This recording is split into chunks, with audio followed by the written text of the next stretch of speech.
নির্বাচনী সফরে বরিশাল এবং ফরিদপুরে জনসভা করেছেন বিএনপি চেয়ারম্যান তারেক রহমান। এই নিয়ে বিস্তারিত জানাতে সরাসরি যুক্ত হচ্ছেন সহকর্মী ফারুক বাবু।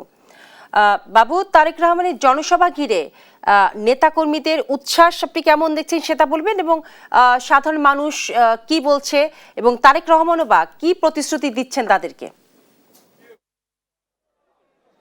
বিপাশা, আপনি জানেন যে বরিশালের পরে এখানে কিছুক্ষণ আগে এসেছিলেন ফরিদপুরে তারেক রহমান, এবং তিনি এখানে এসে পদ্মা ব্যারেজ নির্মাণ থেকে শুরু করে, যেহেতু ফরিদপুর বৃহত্তর ফরিদপুর অঞ্চলে এখানে পানির সমস্যা দীর্ঘদিন, সেই সমস্যার সমাধান মোকাবেলায় তিনি হচ্ছে পদ্মা ব্যারেজ নির্মাণের কথা বলেছেন। এবং সেই সাথে আসলে কৃষি প্রধান এই যে অঞ্চল, এই অঞ্চলে মানুষের কৃষকদের যে সমস্যার বিষয় রয়েছে, সেই কৃষকদের সমস্যা কিভাবে লাঘব করা যায়, তা থেকে তাদেরকে স্থায়ী কীভাবে সমাধান দেওয়া যায়, তার বিভিন্ন রকমের তিনি বার্তা দিয়েছেন। এবং আমরা ইতিমধ্যে আসলে একটু জানতে চাবো, এখানে ফরিদপুরে যারা সমাবেশে অংশ নিয়েছিল, আপনাদের জানতে চাচ্ছি যে ফরিদপুরে তারেক রহমান এসে তিনি যে ধরনের প্রতিশ্রুতি দিয়েছেন যে আগামীতে বিএনপি সরকার গঠন করতে পারলে, সেই বিষয় নিয়ে আসলে আপনারা ভাবছেন কি এটা আদৌ সম্ভব কিনা, বা সম্ভব করতে তাদের আর আপনাদের জন্য কি ধরনের সাপোর্ট হবে?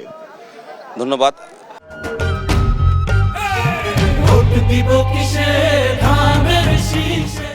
আপনারা জানেন গতবার যারা নির্বাচনে যারা হয়েছিল, তারা কোনো সময় ফরিদপুরের দিকে সুদৃষ্টি দেয় নাই।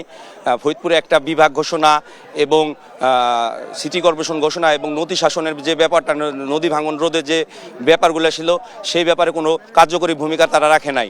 কিন্তু আজ দেশনায়ক তারেক রহমান নিজে এসে ফরিদপুরবাসীকে আশ্বস্ত করে গেছেন যে যদি বিএনপি ক্ষমতায় আসে, ইনশাল্লাহ ফরিদপুর বিভাগ ঘোষণা হবে এবং সিটি কর্পোরেশন ঘোষণা হবে এবং নদী শাসনের যে ব্যবস্থা, সেটা সে কার্যকরভাবে গ্রহণ করবেন এবং ফরিদপুরকে একটি পূর্ণাঙ্গ বিশ্ববিদ্যালয় উপহার দিবেন, এই আশা তিনি আমাদের কাছে রাখছেন। আমরা আরও যে বিষয়টা ছিল, এবং সেই সাথে সাথে তিনি আসলে আগামী 12 তারিখে যে জাতীয় নির্বাচন রয়েছে, সেই নির্বাচনে আসলে জয়লাভের বিষয় নিয়ে এখানে মানুষের সহযোগিতা দিচ্ছে। আসলে আপনারা কিভাবে আগামীতে ধানের শীষের প্রতীকের প্রার্থীদের জয়লাভের জন্য পরিকল্পনা আপনাদের কি রয়েছে?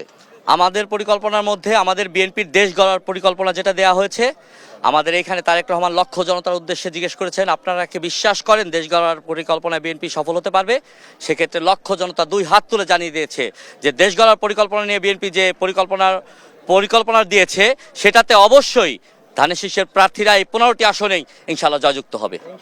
এখানে যাওয়ার আগে তারেক রহমান বলে গিয়েছে যে ফরিদপুরের জনগণের দীর্ঘদিনের দাবি যে বিভাগ করা, সেই বিভাগ তিনি তারেক রহমান বলেছেন যে জনগণ যদি চায় এবং মানুষের যদি উপকারে আসে, তাহলে বিএনপি যদি সরকার গঠন করতে পারে, জনগণের দাবির প্রেক্ষিতেই ফরিদপুরকে বিভাগ করার ঘোষণা এবং প্রতিশ্রুতি তিনি দিয়ে গেছেন। পিপাসা।